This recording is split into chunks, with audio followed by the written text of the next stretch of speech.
salam dan bahagia.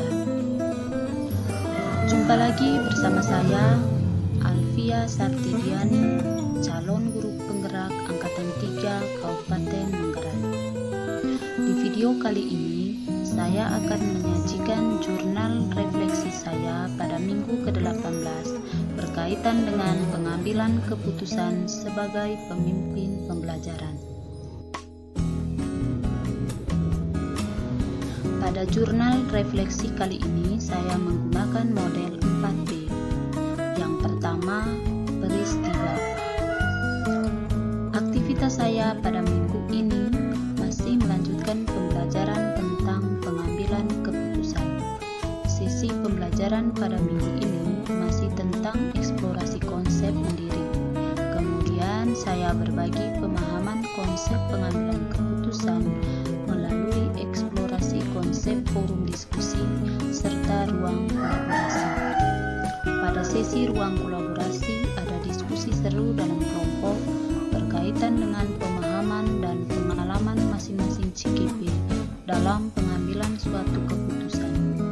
Dalam diskusi kelompok yang terjadi, persoalan yang dialami masing-masing CKP hampir terkait dengan paradigma dan prinsip pengambilan keputusan.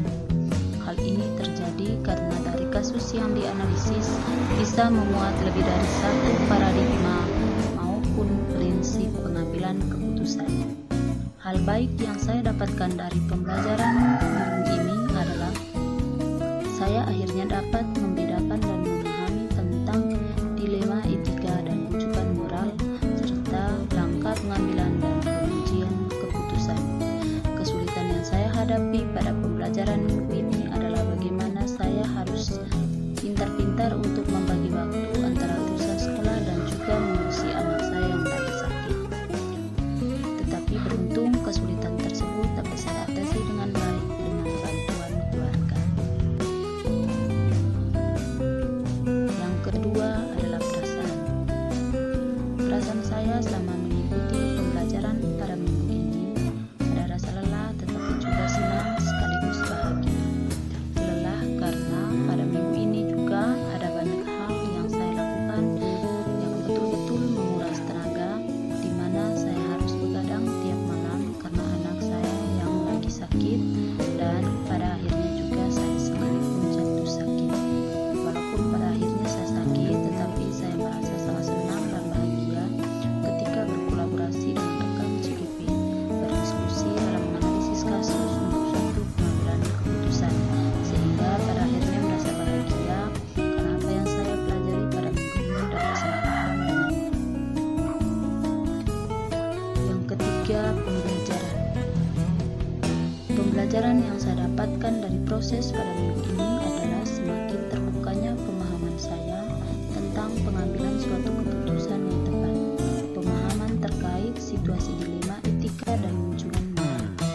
Pemahaman ini tentu akan sangat bermanfaat ketika saya membagikannya kepada rekan guru di sekolah serta dapat berkolaborasi dengan rekan sejawat dalam hal pengambilan suatu keputusan ketika menghadapi suatu keadaan atau dilema etika. Setelah mengikuti proses pembelajaran pada minggu ini, saya akhirnya dapat mengenali diri saya, bagaimana saya selama ini mengambil keputusan lebih kepada rasa kepedulian, nilai-nilai yang saya yakini. Tetapi ternyata pengambilan keputusan yang tepat melalui alur yang jelas seperti 9 langkah pengambilan dan pengujian keputusan dan juga paradigma dan prinsip pengambilan keputusan. Yang keempat, penerapan.